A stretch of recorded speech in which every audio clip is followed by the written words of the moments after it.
Okay, let's look at the calculation.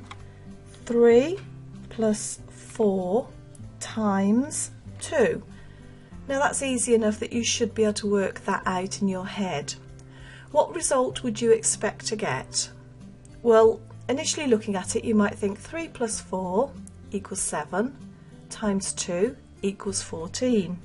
So let's use Python to work this out for us, and we get the answer 11.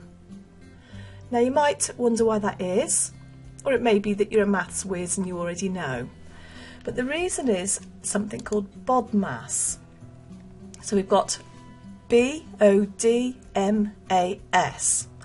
And what this means is that Python works with Bodmas, so it does any calculations using this order first.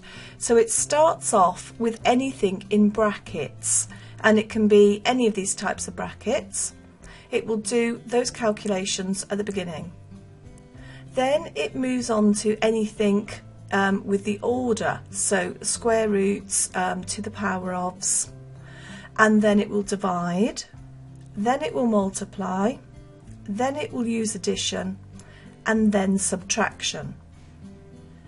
So if we go back to our original sum, what it's done is 3 plus 4 times 2. So because of Bodmas, multiplication comes before addition, so it does the multiplication first. 4 times 2 is 8, and then it moves to the addition, so 8 plus 3 is 11.